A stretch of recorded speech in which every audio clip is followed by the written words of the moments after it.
Hey everyone, David C. Anderson here. With Seth V. And we're coming at you from the KnifeCenter, taking a look at some of the weirdest blade shapes out there and whether they're actually useful or not. So let's get right into it.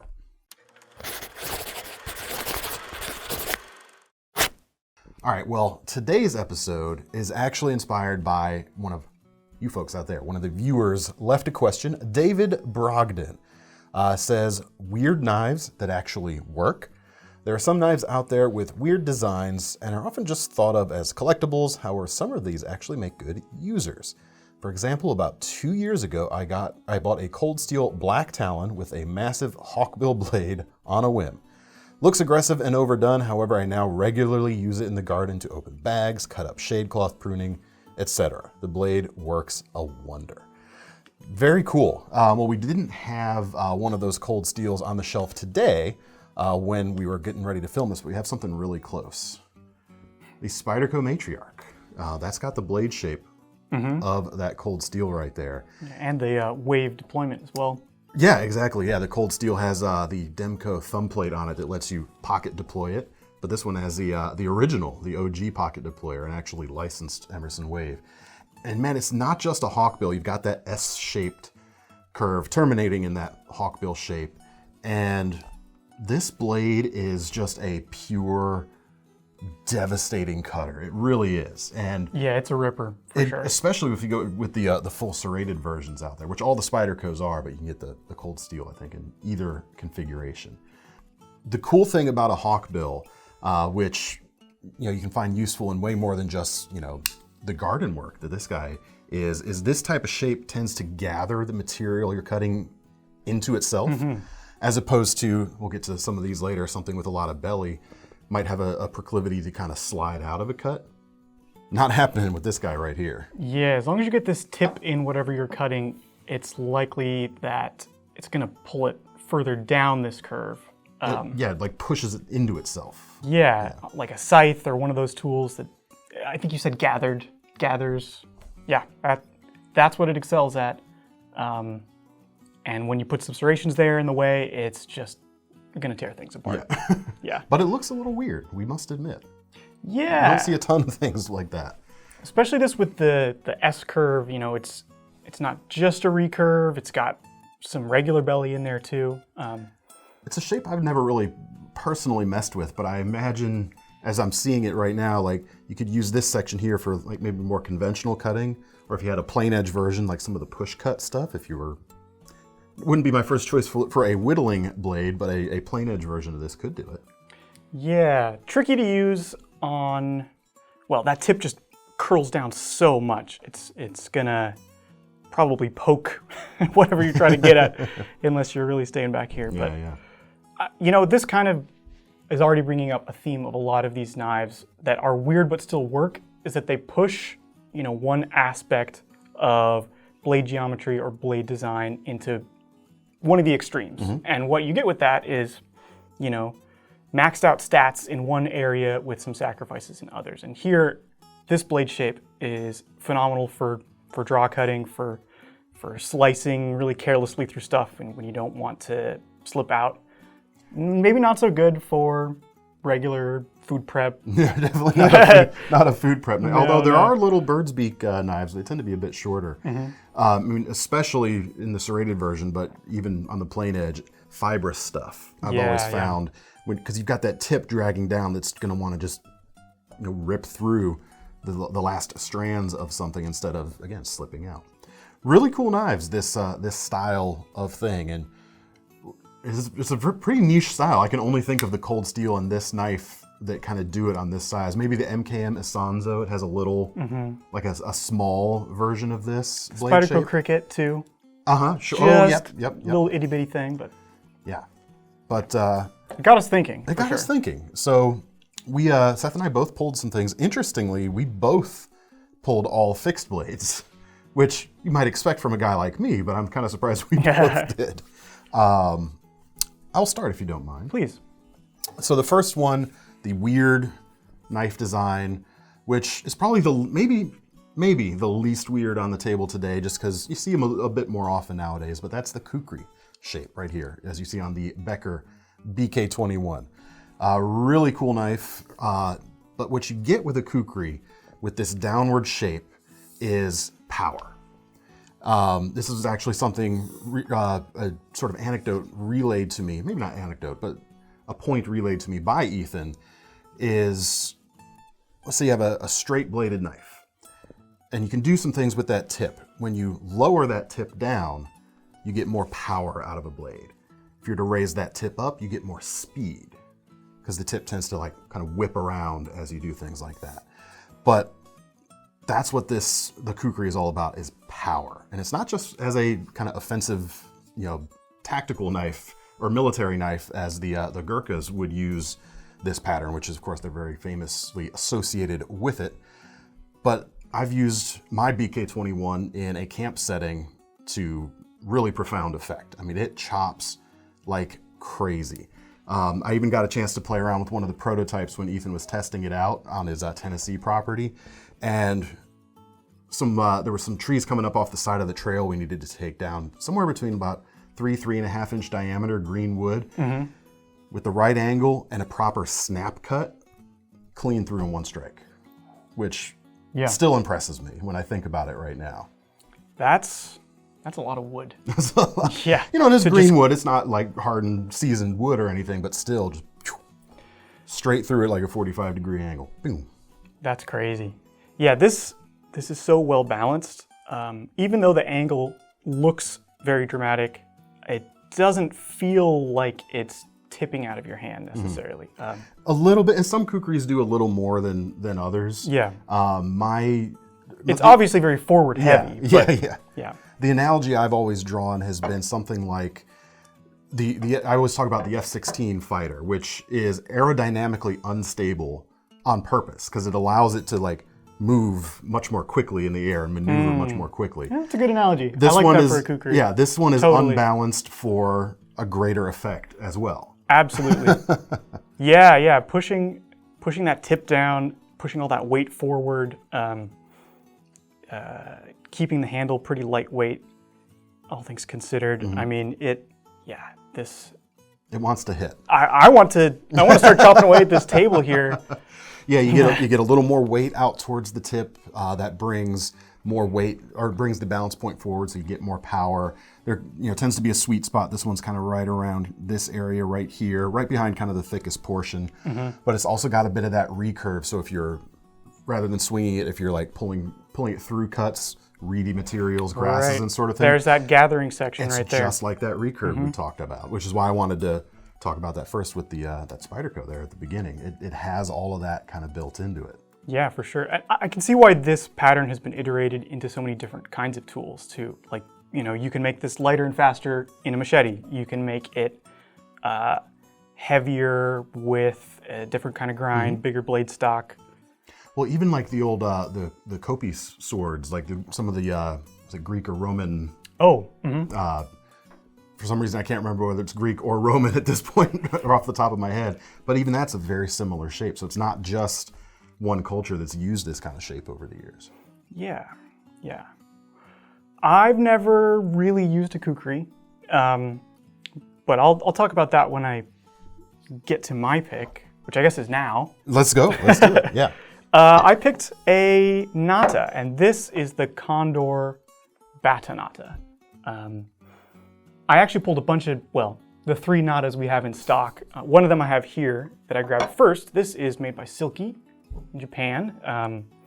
The birthplace of this tool, it is a, I guess I would call it like a hatchet replacement. It's a bit of, I've always thought of like a traditional nata as kind of a cross between a hatchet and a froe a little bit, like that splitting tool that used to be used to make shingles, that sort of thing. Yeah, this was made for chopping and some precision too, to be able to do things like make shingles and split things very precisely. Almost more of a woodworking tool rather than a knife per se. Yes. Traditionally anyway. Which is why I kind of kept looking at the Batonata, because I think this rebalances things just enough to take it from being a pure woodworking tool, much like a hatchet, to something that still, I would argue, qualifies as a knife. Yeah, I would agree with you there. Mostly because this is a Joe Flowers design, and I think he has very carefully balanced it to feel pretty natural in this grip. The handle's long enough, you got some counterweight here. The blade still has that forward balance for sure, but if you want to grip here, it's not going to be uncomfortable to do those little knife tasks too. But really what this is made for is that huge chop. And batoning too, with a name like the Batonata. Yes. Wanting to be able to split it, use it to split wood. Splitting wood in any kind of capacity is what this thing was born for. And that type of tool is something that's kind of new to me. For a long time I lived in an area of the country that just didn't have wood that would split. That needed that sort of tool. Yeah. And I didn't have the opportunity to use a tool like this. And now that I'm here in Virginia and I have plenty of wood to split, let me just say it's awesome. It's really fun. Splitting wood can be a lot of fun. If you live in an area where you're dealing with softwoods all the time, a knife like this, a tool like this, is legitimately really useful. Unlike the kukri, I do think you get a lot more precision with this perfectly straight blade. I don't know how much that matters when you're swinging it around. Well, you can even I do like the balance of this, especially in this choked up position. It kind of rests pretty naturally. If you're using it for carving, the fulcrum point's probably right around where my thumb is, right there, like my fingernail's there, so we're not worried about the edge biting me. So you're not fighting too much if you're carving right there, quite honestly. Wouldn't be the first thing I would reach for, but you could do it. Interestingly, so we talked about like that straight blade a second ago. Yeah. There's no point on this knife at all. There's no tip, I should say. The tip is kind of here along the side. But even if with this completely straight blade, the tip is down, right? So you have a little more power. If you were to have belly here and have that tip rise up, I talked about that snap cut earlier, which brings me back to a point I forgot to make. When you're really swinging that around, you're holding it kind of loose with your first two fingers and letting the knife whip around. With that more trailing point, you get the speed, a little more of that whip. But I will say the kukri, messing around with the BK21 and learning how to use this effectively also helped me learn how to use that style of blade even more effectively. Because that style, the snap cut especially on this, is where you really get the maximum power out of a kukri. And I knew how to do it before, but I learned how to do it better, more effectively with this type of tool, which then translated to the rest of the knife experience as I'm using the other stuff. So. Yeah, the weight of these tools is instructive. I mean, you can kind of let them do a fair bit of the work. You don't have to, wind up and muscle through a chop. The geometry's there to do it. When you see people doing that, you can tell it's not being super effective, and you're really going to tire yourself out. It's just like a saw. You're not shoving down. You let it glide. Let the tool do the work. Yeah. So yeah, I mean, this is a pretty weird blade shape, I would say.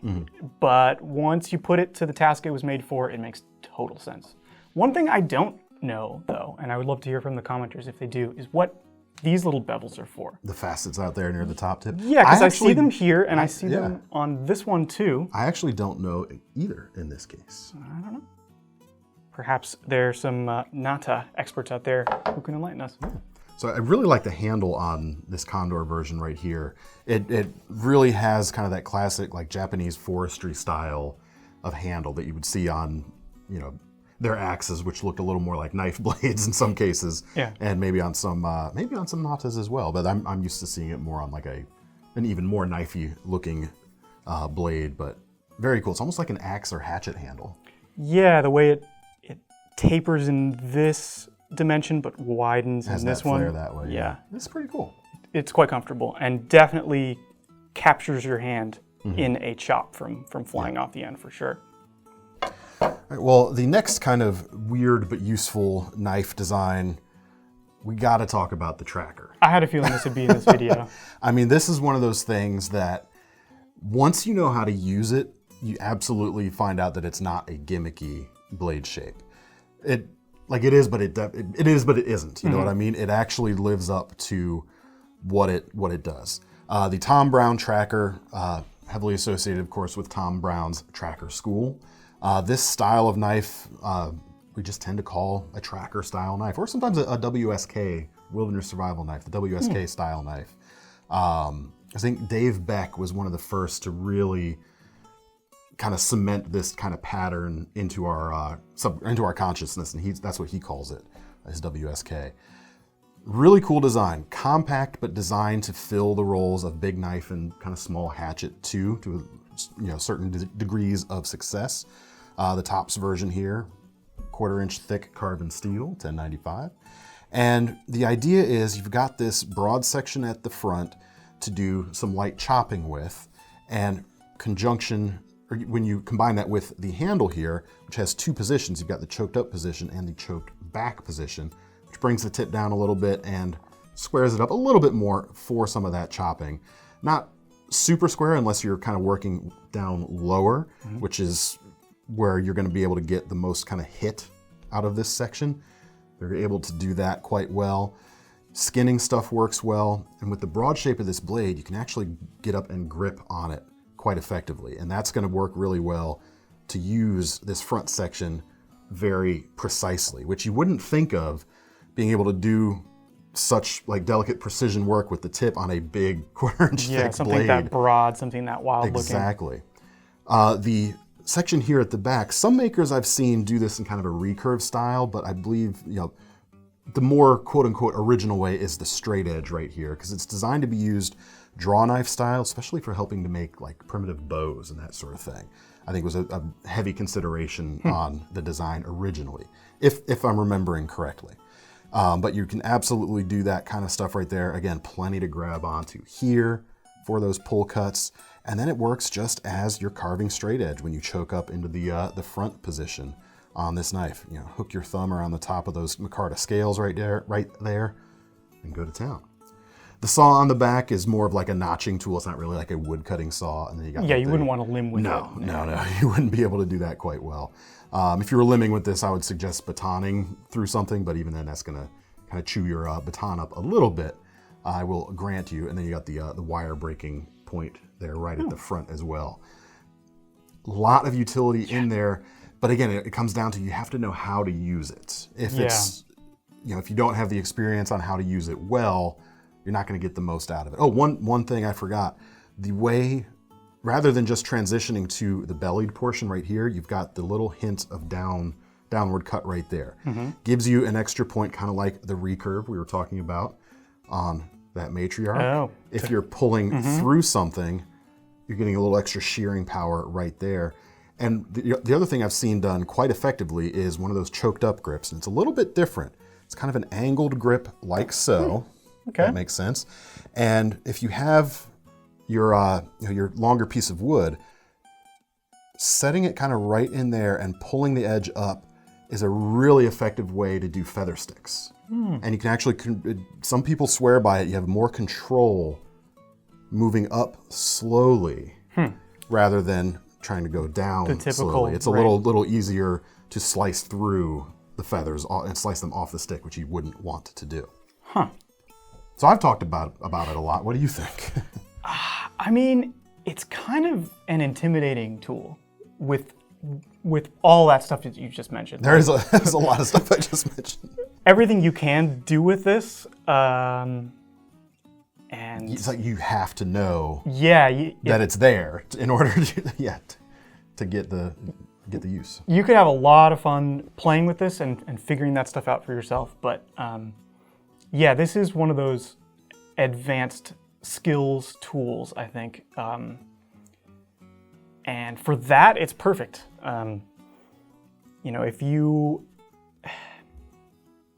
If you know how to use this, I think there's probably little else you'd want to carry. It almost feels like if you buy into the Tom Brown tracker philosophy, you need this to do everything.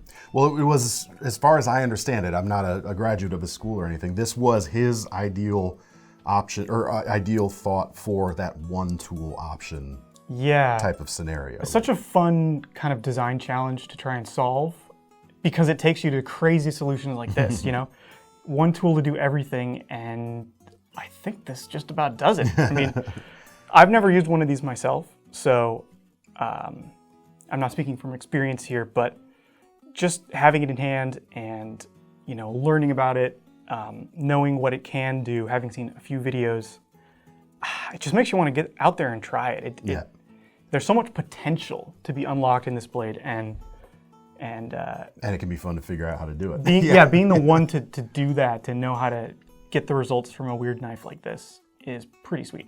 Yeah, it's always impressive. It's like the old adage, beware of the man with one gun, rather than the guy that has, a dozen or more, whatever, because if he's got the one, you better be sure he knows how to use it. Yeah. And that's the same thing here. Like if you can do it all with that, impressive stuff. Well, I guess that brings us to my next pick, which is a very inexpensive, but still strange, I think, Mora knife. It's the Morakniv. It's the tiny nata. Yeah, in a way. Yeah, I actually kind of started here while looking for this video, and then thought, oh, that looks like a nata. I should pull one of those too. But this is a weird knife. It's a chisel more than it is a knife. I mean, it's a truly chisel ground blade. Here you can see the other side. There's no secondary edge there. Maybe a little bit of a stropped, polished apex, but truly a chisel ground knife. And chisel ground at the tip, like a real chisel too.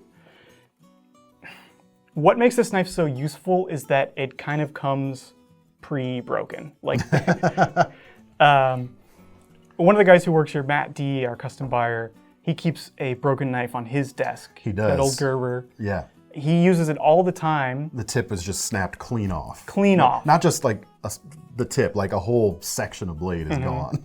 I think it has some sentimental value to him, but he uses it all the time because he doesn't have to care about it anymore. It's already broken, so he can use it to kind of abuse it, and it hasn't broken more. So. Right. I had one of these for a long, long time until I broke it, and that's kind of what it was born for. I think, like, this part was made to be hammered on. To a certain extent, because it's still soft, like kind of softy rubber. Yeah, but even in Mora's own advertising, they encourage it. Do they? Yeah. They really do. Yeah. I'm not saying that this knife needs to be broken, should be broken, needs to be abused, but I think it's useful to have something like that in your own arsenal. A tool that you just don't care the outcome of, so that you can push it through to get the job done. What's kind of funny to me too is the contrast between like where we started, right? You've got this big, elegant, swoopy shape here, de-evolved to just like the rectangular hunk of steel down at the bottom. It's kind of amusing. This thing is crude, but it'll get you through. The point is pretty aggressive here. I mean, because it is a chisel grind, that is maybe like a 30-degree edge inclusive. I mean, it's still got really acute edge geometry. It's going to behave a little weird if you try to slice with it. It's going to really pull to one side. It's going to push you. But, those scraping tasks, getting old glue off, stuff that you wouldn't want to do with a nice knife. This comes through, and, the tip's already snapped off. So go ahead and bash it up a little bit. Sharpened. Yeah. Maybe we should sharpen Matt D's his folder, his broken folder with the tip like that. Yeah. Just show up one day and be like, who did this to my knife? Yeah, I don't know if he'd be happy. Who broke my broken knife? Carbon steel on this, so it does have some extra toughness from that. Which is always good with any kind of Scandi grind or chisel, like truly chisel type grind, because without the secondary bevel on a Scandi grind or a grind like this, it can be a little less tough. Yeah. So the extra toughness from the carbon steel is definitely an appreciated. Over time, my edge became a little less chisel-like, both because this was years and years ago when I was first getting started in knives, and I had no idea what I was doing to sharpen it, but also because all the rolls were kind of going in one direction and I was pushing them the other way. But yeah, I mean, on a knife this expensive, you just don't have to care. Inexpensive. Yes. You just don't have to care, and having something like that you can go to when you need a job that might claim a tool, this is going to come in really handy. Yeah, neat. Well, I mentioned the word kind of de-evolution here a second ago, which actually is apropos because the next knife I want to talk about is the Ulu style of blade, which to my mind is sort of, it really is a devolution. This is kind of the way I see an Ulu is as the successor to the original survival knife, that being the hunk of rock that was split to form a sharpened edge. Especially on, they come in many different sizes. This one right here is a Knives of Alaska model, and it's a little bit on the smaller side, intended more for specifically hunting stuff, which is on brand for them. But especially this one right here, it kind of handles like a hunk of rock. Some of the larger versions of an Ulu, you'll see a hole here in the middle to facilitate a few extra types of grips. But this is also appropriate to have a brand like Knives of Alaska make, because it's an Inuit pattern. And this was the knife pattern. This was the do everything knife that they still use to this day. A lot of the indigenous people and their descendants still use these. And when I say everything, I mean everything. Hunting, skinning, food prep, utility, you name it, they know a way to do it with this knife. And it's not just the obvious holds either. This is one of the things that I still haven't done yet. I need to really, get myself a real Ulu and do stuff with it, do as much as I can with it so I can learn more of the ins and outs. But there are all kinds of different grips you can use. Joe Flowers showed me this one. I think I'm doing it right. It's kind of a reverse grip where you can do carving stuff with this blade even. I mean, look at that. That makes sense. Makes perfect sense right there, doesn't it?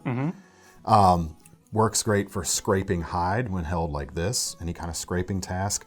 Pushing, whether you're pulling or pushing through the scrape. Rocking cuts for slicing meat, doing your mincing, that sort of thing.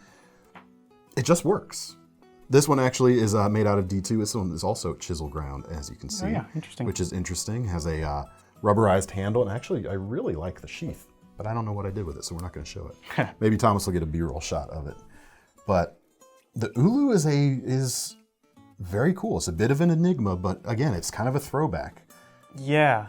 But it's still useful today. Yeah, you want to talk about advanced tools. I mean, the Tom Brown tracker is a little intimidating in its looks, but just holding this, it's so simple. It's so elemental that I don't know. Like it's a way to, here's the reason why I want to, and part of the reason I haven't done this is I'm waiting for like the right Ulu, which may be a completely asinine thing for me to be waiting to do. But the thing I've always liked about knives in general is it's a link through human history back to that original, cracked rock that had that sharpened edge. And this one is so close, so much closer to that end of the spectrum than it is to the new designs that come out today. Absolutely. That I want to explore that. I want to get back some of that elementality. Is that a word? Not sure. It is now. It is now. I understand it. But I want to get some of that back in my bloodstream, because ultimately that's going to give me more knowledge, and that's ultimately what I'm always trying to do here is pass on what I've learned, which, you're always learning more stuff, so it's a great thing. Yeah. I feel like I could cut anything with this, but I wouldn't be comfortable with it. And that's what makes it interesting to me. I'm with you. I can feel that this can do lots of things. I've just never used a tool like this, really. It's so foreign to the way we use our knives today, or the way we interface with our knives, I should say, that it's a completely new thing. But it's still a knife. It's not a hatchet. It's not a woodworking tool like a traditional true nata would be. It's still a knife. It's just doesn't fall into any of our other classifications. Yeah. And that usually means there's a lot to learn from it. So what's your final knife down the line here? My final knife is the GiantMouse GMF3 fixed blade. The blade is not so weird here. It's kind of a reverse Warncliffe. Right. Yeah. No, not quite. The weird part's the handle, and yeah, just picking it up makes your hands do a little dance to get to know it. Like,